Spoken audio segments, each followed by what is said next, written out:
This is the beginning of a very important dialogue that's going to take place over the course of the next year and a half or so across the Gulf Coast, where communities who are affected by the ravages of coastal erosion have an opportunity to come together and talk about what they want their future to look like.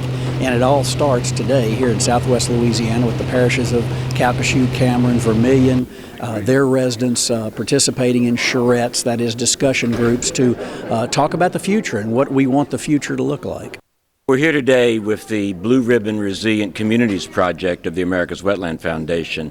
Lake Charles was chosen as a community and a region of many parishes to talk about the vulnerabilities that they will be facing in the coming years with greater storm events and the loss of land due to coastal erosion. What does the science say as far as the impact of doing nothing as it affects this coastal area? It's very startling. The science tells us that in a few short decades, if nothing is done, there's going to be a simple ribbon of water, the Mississippi, connecting New Orleans and Baton Rouge with small portions of alluvial buildup on either side of the river. The rest of the land masses that we know as South Louisiana will not be there. That's the harsh scientific reality if nothing is done. So that's why it's so important that America's Wetland Foundation is sponsoring this program, this effort that's going to incorporate all the states along America's energy corridor and the communities that are directly affected so that they can chart their own future. We're going to have meetings in 5 states, from Texas to Florida, and we're beginning in Louisiana because, quite frankly, this is ground zero for this coastal erosion problem.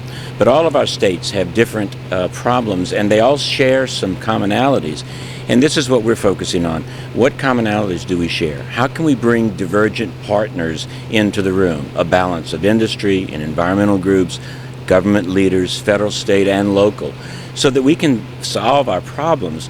This is unfortunately going to require local participation at a heavier level.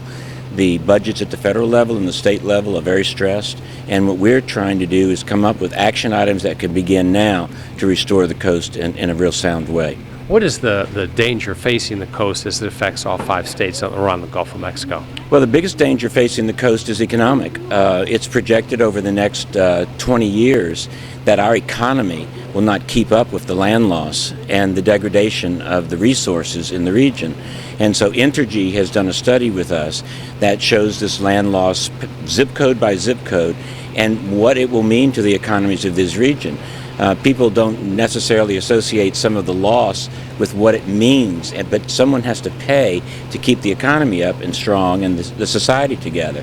We lose the Intercoastal Canal, for instance. Who's going to pay to restore that? It protects many resources in our country. We lose a port system.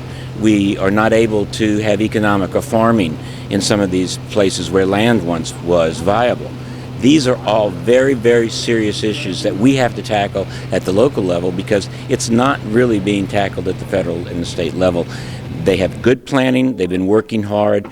You have to give compliments to the state of Louisiana particularly. But now we have to have some action, and the locals are going to have to be the ones that, really get out there in the weeds, so to speak.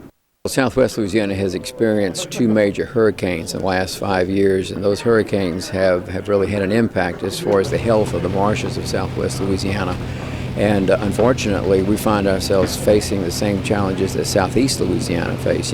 Southeast Louisiana is experiencing critical land loss, and a lot of it's because of saltwater intrusion. Well, in Southwest Louisiana for years, we were able to sort of avoid some of those problems because of the health of the marsh, the relative health of the marshes. But since those hurricanes and since the intrusion of salt water in the marshes, the drought that followed Hurricane Rita, our marshes are now being stressed beyond anything that we ever expected. And so if we don't do something soon, we're going to be facing the same types of problems that Southeast Louisiana is already experiencing. The challenge that we have is to learn from that experience in Southeast Louisiana and act now to prevent that catastrophic land loss. Our culture, as we know it, is threatened. And there is no culture in the United States of America that is more unique than the culture that exists in Louisiana. We, since our inception, have been a unique blend of peoples who have come together and created this great state of Louisiana. But that culture is threatened by the loss of not only Louisiana's wetland, but wetland across the Gulf Coast that provides so much of America's needs, be it food, be it energy, be it joie de vivre and culture that Louisiana brings to the nation. And that's why it's so imperative that gatherings like this take place. Over 5 states, communities, and you see their names on the banners, will gather as we're doing today for the first time in Lake Charles to talk about not the past, but to talk about the future. What kind of response have you had so far? Well, it's been very positive. This is, of course, the first step, but we're going to have, I know, a very invigorating discussion over the course of the next couple of days with participants from these 3 affected parishes. The work that has led up to today and the data gathering has been very significant, and there's a great deal of interest. The presence of John Hankinson, who is chair of the overall Gulf restoration effort, is very important. It signals the federal government's willingness to listen and participate in this process, which is going to be a key component of where we go. We'll start here today with 13 public hearings, and then we will go into Plaquemines Parish, hosted by Billy Nungesser, in May. Then we jump into Houston, a big urban area, and talk about energy security for the nation. We'll be in the Lafourche, Terrebonne Parish areas of Louisiana again, then to Galveston. Then we'll come back around to St. Mary's Parish, Iberia, that portion of the Atchafalaya Delta, and then over into Mississippi, Biloxi Gulfport, Ocean Springs. We'll be at Orange Beach, Alabama. We'll be in the Mobile 5 Rivers area. So finally, we'll get over to Florida, who hasn't really participated much with us. They've asked to participate in this project, and we'll go over to West Palm Beach, where the headquarters of the South Florida Water Management District is located. When all the public hearings are over, what is it that you would like to see happen? Well, we want to turn the light switch on. We don't have time to wait around for coastal erosion for every planning process to finish. And one of our beefs is that the federal process takes too long. In some cases, 30 years from the start of a project to get something in the ground done. We don't have that time. We're eroding much faster than we had once considered. And so what we're saying is, if we get everybody at the local level energized, if we put some skin in the game, if we say we're in this for the win, not to lose any more land, that would be a great outcome of these meetings. And if we can move from planning to action, that I think will make people very, very happy. Are you encouraged by everything that you've seen and heard here today? Yes, we are very encouraged. We've had strong support in the southwest Louisiana area for solving their problems. You know, these folks are the salt of the earth, and they say, we will do it if no one helps us. We are going to get this done. And I know the Mayor Roach, who is hosting this meeting, and Lieutenant Governor Jay Darden have said, losing more land is not an option. We are going to solve this problem if we have to solve it at the very local level.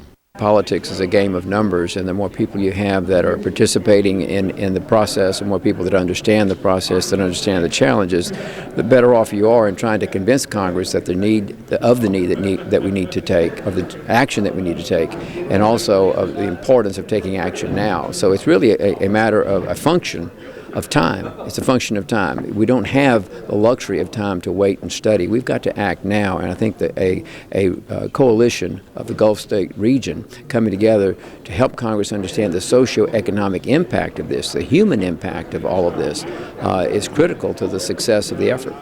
This is a very difficult process. We're talking about reality and harsh reality, and we're talking about some difficult decisions that are going to have to be made in the months and years ahead about how to stem the tide, so to speak, of coastal erosion, and where our efforts and our dollars are going to go to address the problem. And that's going to be a painful discussion for all of us, obviously, but it's something that has to take place. We're literally charting the future of this state, and therefore the future of the region, and therefore the future of the country. So that's an important discussion.